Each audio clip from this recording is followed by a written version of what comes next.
Para muitas pessoas, imigrar pode ser o sinônimo de vida nova, aventuras e descobertas, mas para essa gaúcha foi sinônimo também de muita luta.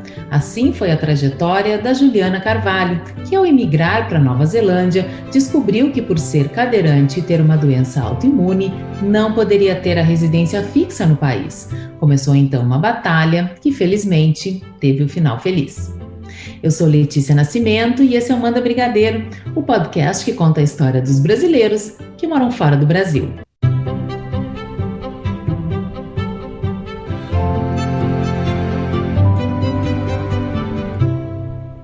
Juliana, bem-vinda aqui no Manda Brigadeiro. Muito obrigada por me receber. Juliana, quando você mudou para Nova Zelândia, você imaginava que você ia enfrentar tudo que você enfrentou? Jamais poderia imaginar. Eu vou te dizer que muito doida, a vida é muito louca, né? Mas eu acabei ficando na cadeira de rodas com 19 anos, mudou minha vida completamente. E eu acabei envolvida bastante, assim, com o movimento das pessoas com deficiência no Brasil. Uhum. E tudo a gente tem que estar batalhando, sabe? Todos os direitos e privilégios que eu tinha, no dia que eu sentei na cadeira de rodas, eles simplesmente desapareceram.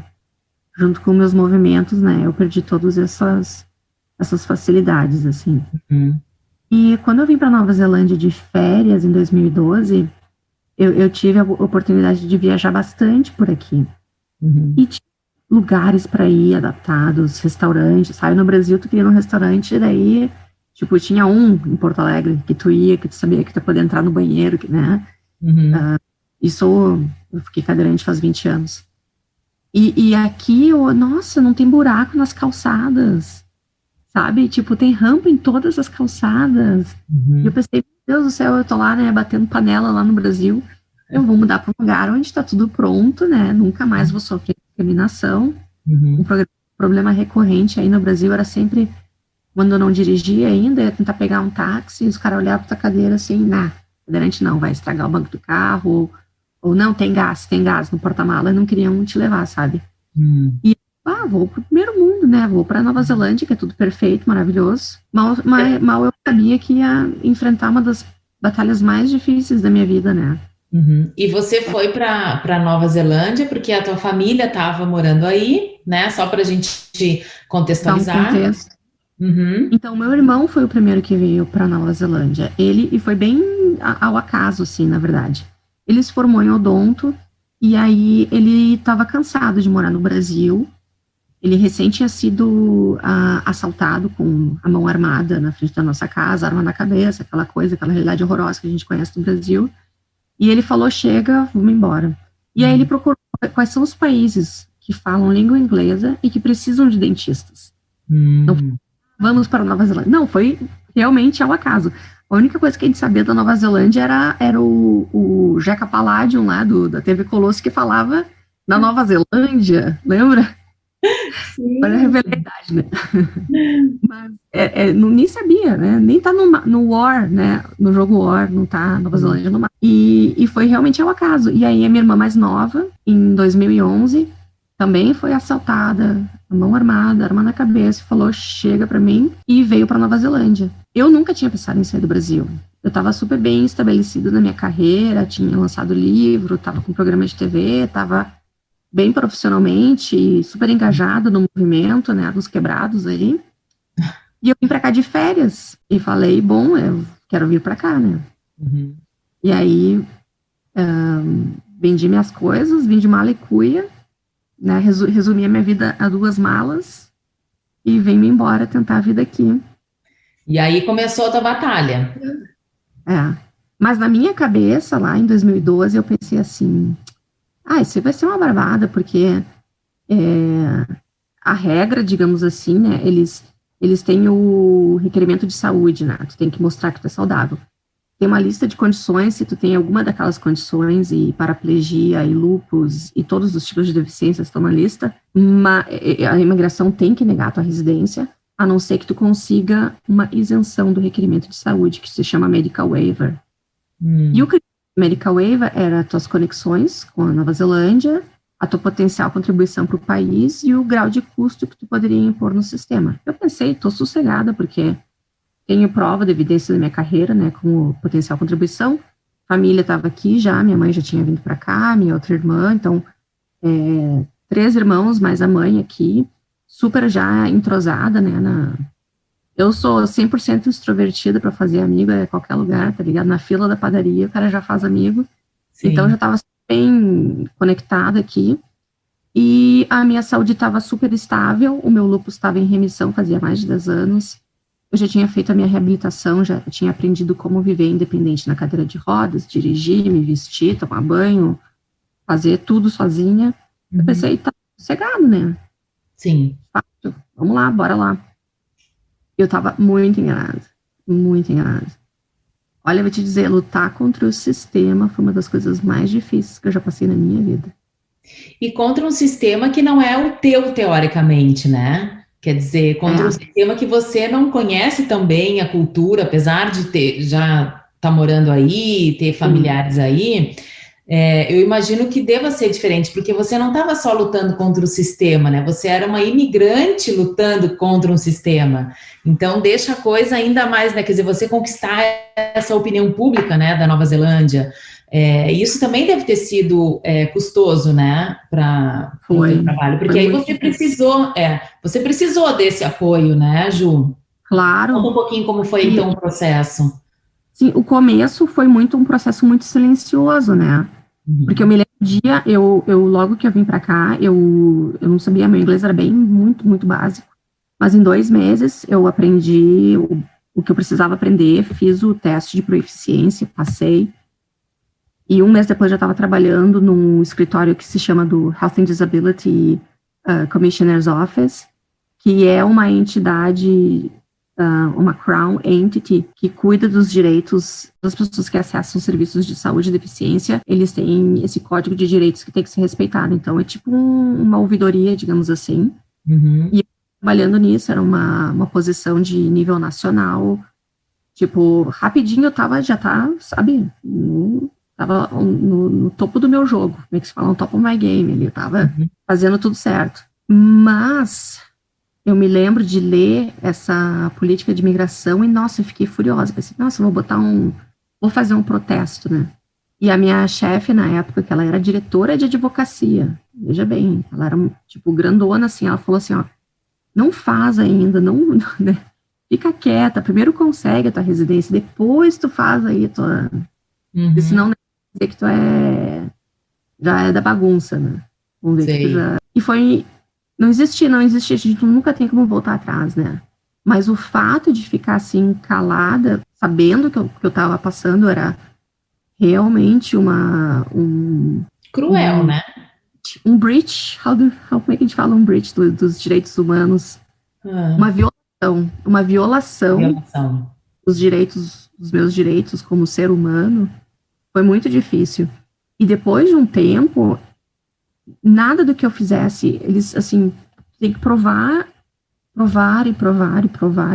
que tu vai contribuir e que tu contribui, que tu tem valor. E nada que eu provasse era suficiente.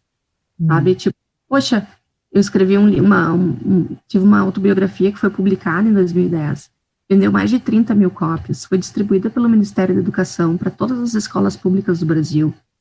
Isso é um baita de uma prova de total potencial contribuição.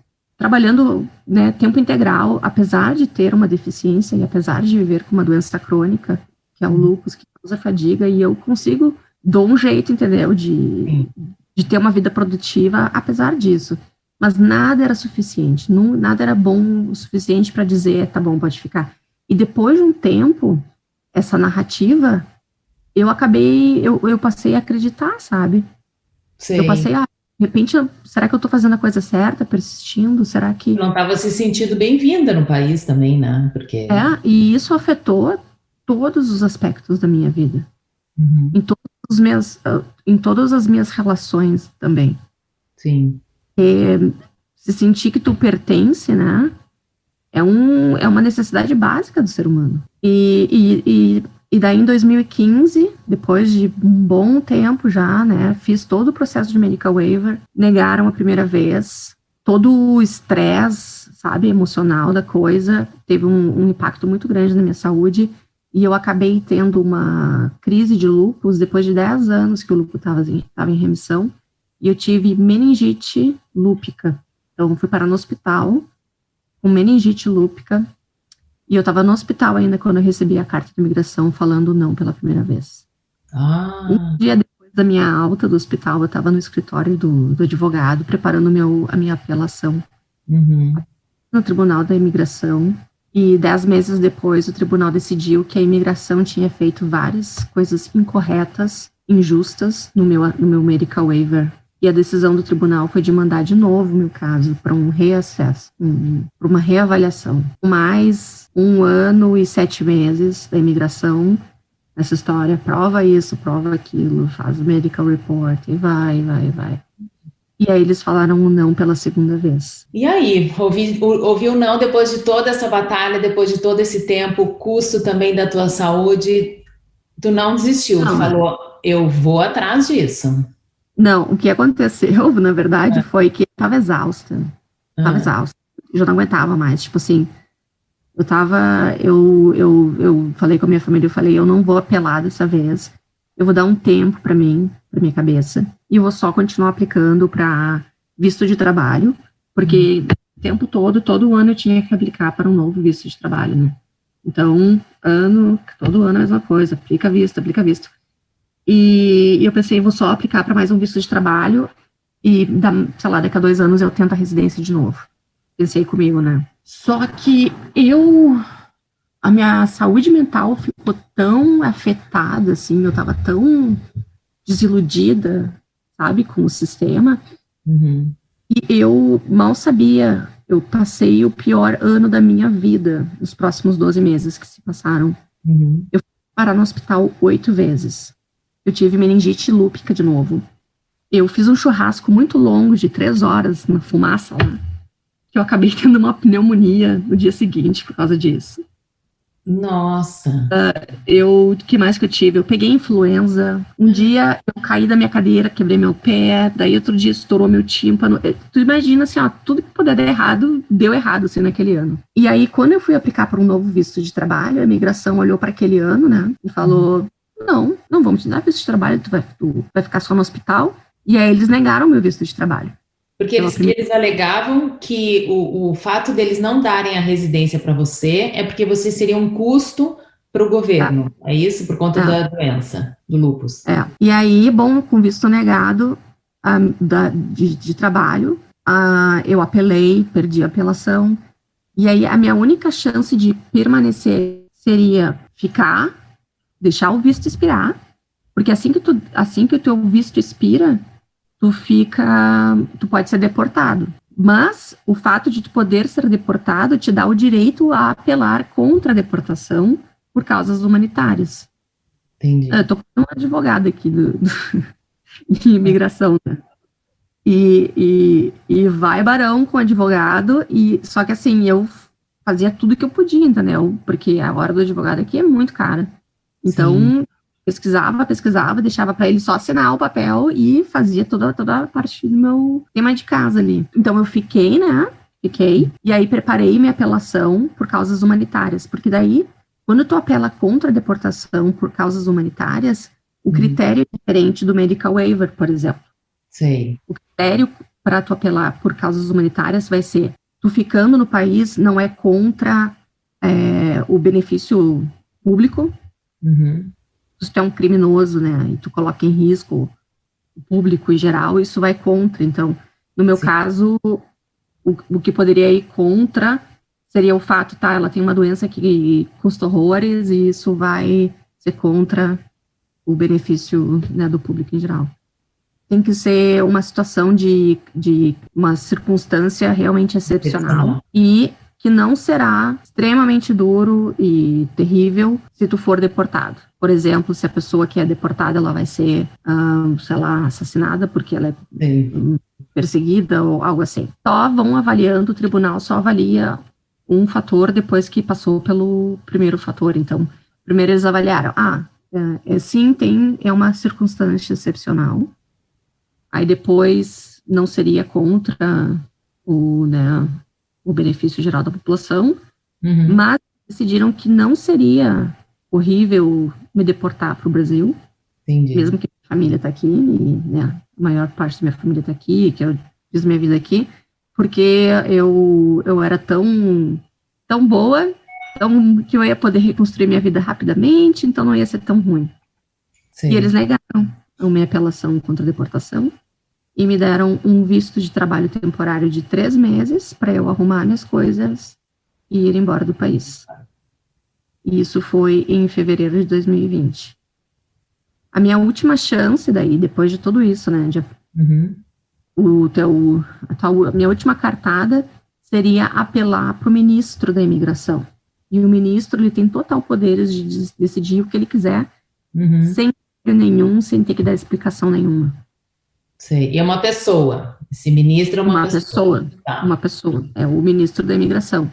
O que acontece é que o ministro nunca ele vai olhar para um caso se tu tiver ainda outras avenidas para explorar, entendeu?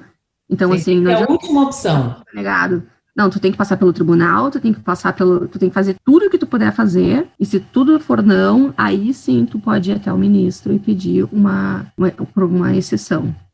Mas o que eu fiz nesse período todo que eu fiquei ilegal, eu fiquei 6 meses ilegal enquanto todo esse processo burocrático ilegal, essa batalha legal estava rolando, eu pensei assim, isso não afeta só a mim, né? E isso não é também só sobre imigração, isso é sobre toda uma classe de seres humanos que tem uma deficiência, né? E que são vistos como um peso. Isso é muito já inadequado. Isso não... Talvez isso fosse pertinente lá no começo, onde realmente para sobreviver tu tinha que ter aquela habilidade física, né? Mas hoje, com tecnologia e, tipo, todo mundo pode contribuir. E todo mundo... E é muito arriscado também, né? Porque você não querer um determinado tipo de pessoa, seja qual for a condição dela, significa que você pode estar querendo limpar, você pode estar querendo manipular de alguma forma. Exatamente, era onde eu ia chegar. Então, eu sei que na Islândia, se eu não me engano, tem também uma discussão muito interessante lá sobre a questão da síndrome de Down, porque as mulheres grávidas, elas fazem o exame e elas são muito encorajadas ao aborto, muito encorajadas. Então, na Islândia, praticamente não nascem mais crianças com Down.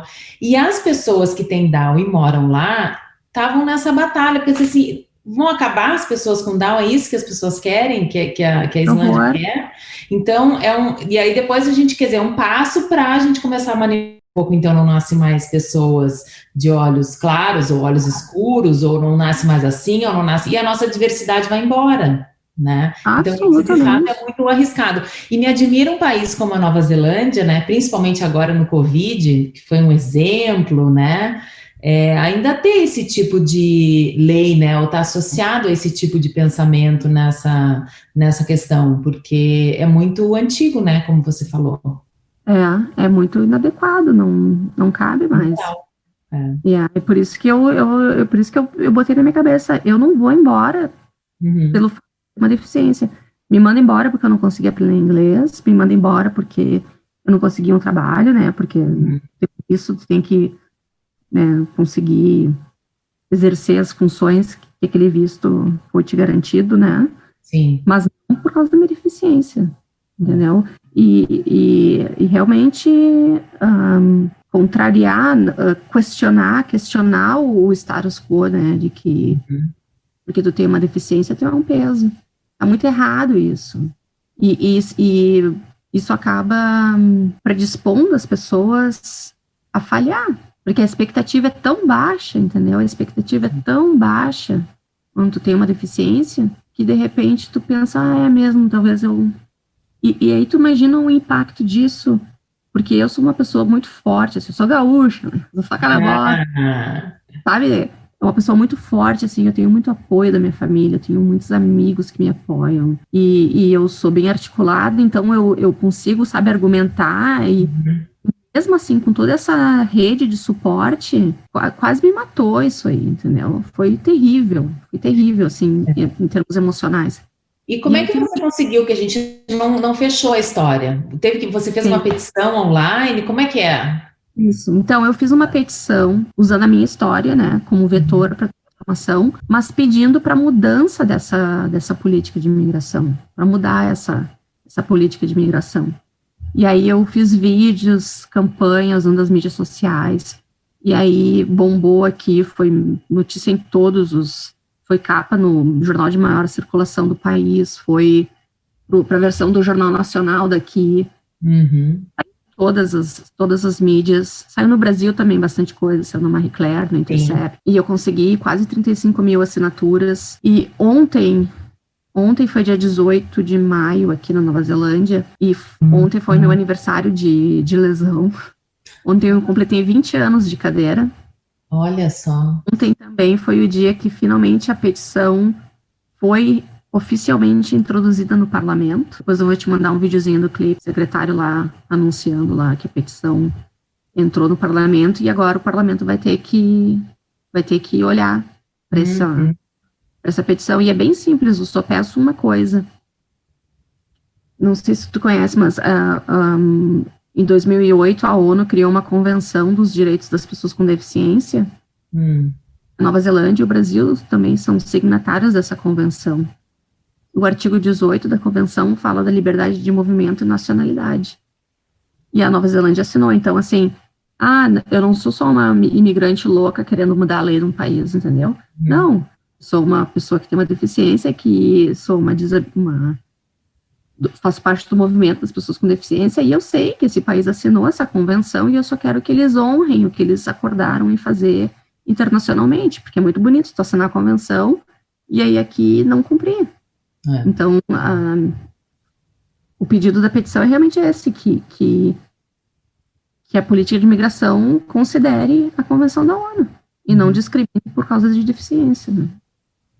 E o artigo 18 também, né? Olha o 18 de novo aí. Eu não tinha me ligado. Ai, gente. Nossa, me arrepiei. Número 18, vou jogar na loto o 18 aí. E hoje como é que você tá? Você conseguiu finalmente, então, a sua residência fixa? É algo que você precisa renovar, não precisa renovar? Agora você tem essa residência fixa para sempre? Agora sim, eu consegui a residência, daqui a 2 anos eu aplico a permanente, e mais 3 anos, ou seja, em 5 anos eu aplico a cidadania. E você quer ser cidadã neozelandesa? Absolutamente. Eu me apaixonei por esse país. Depois de todo esse processo, você ainda é apaixonada por esse país? Estou completamente apaixonada por esse país. E é muito engraçado, sabe, que eu tenho um terapeuta no Brasil, aí, lá em Porto Alegre, que é o Marro, né? Ele é mágico, assim, não sei lá o que ele faz, mas ele... E quando eu falei que eu ia para Nova Zelândia, ele falou, nossa, tu vai reconectar com a tua ancestralidade. Então, ai, que louco isso. Então tá, né? E quando eu cheguei aqui, o povo indígena daqui são os maores, né? Os maores. E eu senti uma conexão muito forte, assim, com isso. E hoje eu estava participando de um workshop de direitos humanos focado em deficiência, com o olhar do povo indígena daqui, né? Que são os maores. E uma das coisas que eles falaram hoje, e eu finalmente...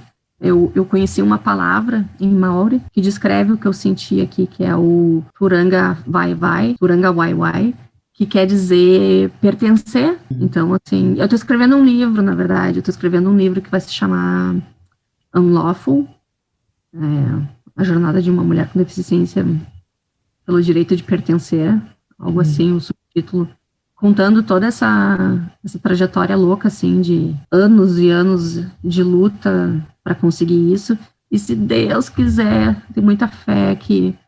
Imagina que maravilha, que final maravilhoso para o livro conseguir mudar essa política de imigração, e daí ninguém mais tem que passar por isso. Tem que passar por isso. Essa política, essa questão da saúde, ela está presente em outros países ou não? Porque eu não conhecia isso, para mim é uma novidade essa questão de você ter que apresentar um atestado de saúde. Pois é, na Austrália é assim também, e parece que no Canadá era assim, e agora eles mudaram. Ô Ju, você falou em livro, que você quer fazer um livro para contar essa experiência. Você já tem um livro publicado que tem um título divertido, que diz Na Minha Cadeira ou na Sua, né? Sobre o que é esse livro? Conta um pouquinho. Ele ainda tem, né, nas livrarias? Sim, tá na Amazon, tem e-book, tem livro físico mesmo, e agora, desde 2020, está disponível em inglês também. Essa foi uma das outras que eu fiz quando eu estava ilegal, que eu tive tempo. Era um outro que eu queria fazer, desde 2012 eu queria publicar em inglês, e aí finalmente consegui. Que legal. Publicar em inglês. É um relato da minha vida antes e depois da lesão, contrastando essas duas realidades tão diferentes, né, de Ju cadeirante com Ju andante. E uma das partes mais difíceis para mim da minha reabilitação foi a sexual. Na verdade, é uma coisa que fica muito não falada, e pensa, né, que sexo é tabu, deficiência é tabu, juntos os dois é tabu ao quadrado.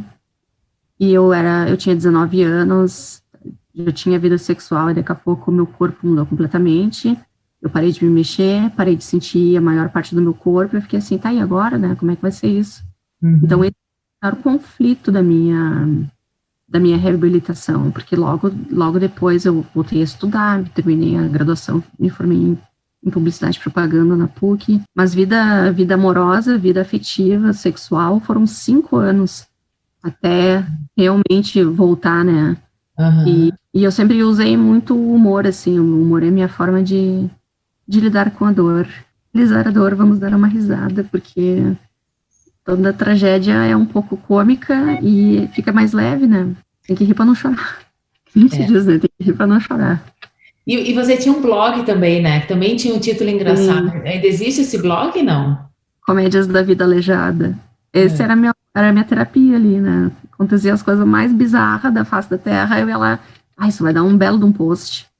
E aí, eu tava lá, fazia minha terapia, escrevia. Sabe que com essa história da petição, né? Uma grande, assim, ponte de vamos aliviar o estresse é escrever sempre, né? E aí eu posto os updates, né, da petição. E isso depois vai ser usado no Unlawful, né, no livro. Onde você posta? Tem umas na redes própria, quem assinou a petição recebe os updates, eu escrevo e aí as pessoas recebem por e-mail cada vez que tem um update, e tá sendo muito, muito legal, assim, interação com gente, nossa, tem gente de todo o mundo, gente da Antártica, tipo assim, que legal. Tudo que é lugar que assinou a petição, sabe, assim, é muito legal. Tu vê que tu tá impactando, sabe, e que tá ajudando outras pessoas também a acreditarem, batalharem. E a gente tem que fazer isso, não tem, né, não tem pra onde correr. Acho que essa foi uma das lições mais, assim, duras que eu aprendi, porque na minha cabeça, né, eu vou embora, vou pra um país que tá pronto, nunca mais vou ser discriminada, sabe, tu não tem como fugir da tua missão. Pode querer ir pra Marte, né? A tua missão vai junto contigo, né? E aceitar que eu vou ser tratada diferente, não importa qual país que eu for, e que eu tenho esse papel de ampliar, né, a voz das pessoas com deficiência, foi difícil, assim, às vezes é difícil aceitar, né? Sim. Porque tem um custo emocional, né? Absolutamente. Ô Ju, o que pra gente encerrar aqui, você falou um pouco agora, mas o que é a Nova Zelândia na tua vida para ti? O que é a Nova Zelândia? Olha, Nova Zelândia é uma bênção, né? E justamente esse momento completamente maluco que a gente está vivendo, que bênção tá aqui nesse país, que é uma bolha, né, agora no mundo.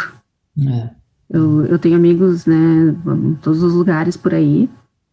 A gente aqui tá tendo um privilégio de não tá isento, né, porque eu perdi amigos já no Brasil, né, meu pai tá no Brasil, a minha irmã mais velha tá no Brasil, tenho 2 sobrinhas lá, então tu fica sempre com o coração na mão e tu tem amigos, mas tá aqui é uma bênção, Hoje eu tava num workshop com uma sala cheia de gente, vivendo uma vida normal. Ninguém precisa usar máscara, não tem Covid na comunidade. Uhum. Então, assim, é uma bênção isso. Sim. Porque todo o resto do mundo está passando por um trauma coletivo imenso. Vai ter uma geração de gente com PTSD. Trauma, como é pós-trauma, né? Disorder. Um trauma Post-traumatic syndrome disorder, né? Aquele trauma que... E eu me sinto muito abençoada de estar aqui. Uhum. E foi muito ao acaso, né? Foi o meu irmão lá que... No começo, né? Vou para aquele país lá do Jaca Palladium. Estamos, né? TV Colosso, eu conheço um dos criadores da TV Colosso. Ai, que legal! Eu vou falar para o Ferrer, Luiz Ferrer, vou falar para ele assistir a entrevista. Sim. Aqui. E isso é muito doido, né? Foi muito aleatório e é uma benção, totalmente uma benção. Mesmo com toda a batalha, mesmo com tudo que tu passou, você acha que fez o movimento certo em mudar para ele? Absolutamente. E isso me dá traz um significado, né, para minha vida. Pelo fato de eu estar fazendo, porque de novo não é só a imigração, não é só assim, chega de discriminar quem tem deficiência, por qualquer motivo que seja. Chega de dizer que tu é um peso, tu não é um peso, porque tu tem uma deficiência. Todo mundo pode contribuir. E eugenia... Pode migrar, né? Todo mundo tem esse direito, né? Justamente, as pessoas... Eu fico louca com isso, porque deixa bem... Eu tenho uma visão mais diferenciada, assim, nesse sentido. Os humanos estão aqui faz o quê? 200 mil anos, né? E a gente sempre migrando. Eu sou brasileira, tá, eu sou brasileira, mas onde é que vem os teus antepassados? Da Itália, da Alemanha, de Portugal, sabe? Esse é o meu país. É teu país. Tá, tu nasceu aqui, mas teu avô veio de onde? Pô, é um planeta. Claro que tu tem que ter uma organização, né? Todo mundo precisa ter um número, a gente se achar no meio de 7 bilhões, mas assim, a gente divide um planeta. Tem abundância, tem para todo mundo, se a gente se organizar e fizer a coisa certa. Eu não sei se tu assistiu aquele documentário, Primeiro Eles Mataram Meu Pai, sobre a história do Camboja. Não. Hoje no mundo tem cerca de 70 milhões de pessoas que estão deslocadas, assim, que estão sem eira nem beira por causa de guerra, né? Que absurdo, o que a gente está fazendo? Não precisa, né? Não. E aí entram várias questões, a Síria também, né, que é uma tristeza, esses refugiados todos, quer dizer, uma crise... Israel e a Palestina, de novo. Tem tanta coisa ainda para melhorar, né, Ju? Mas eu acho que histórias como a tua, assim, apesar de entender que são difíceis, né, como você falou, quase custou minha vida, são muito importantes. Então, quero te agradecer por fazer esse trabalho, te parabenizar, porque acho que você foi muito forte, ainda é, e torcer para que você consiga que essa lei, né, enfim, que essa barbaridade, como a gente diz lá no Sul, uma barbaridade. seja excluída, né, e que a Nova Zelândia não tenha essa coisa tão antiga e retrógrada e preconceituosa. Parabéns. Obrigada, muito obrigada. E obrigada a você por participar aqui do Manda Brigadeiro. Eu quero saber, manda brigadeiro para quem que eu peço. Eu também quero brigadeiro. Por isso que eu escolhi o nome, porque eu torço para que as pessoas mandem um brigadeiro para mim, sintam pena aqui em Londres, coitada. Né? De ir numa padaria, um brigadeirão. Só que não sabe o que é bom, né? Doce. Vai aqui, aqueles brownie lá sem graça. Aqui também. Então, tá. Muito bem, o programa de hoje fica por aqui e até a próxima.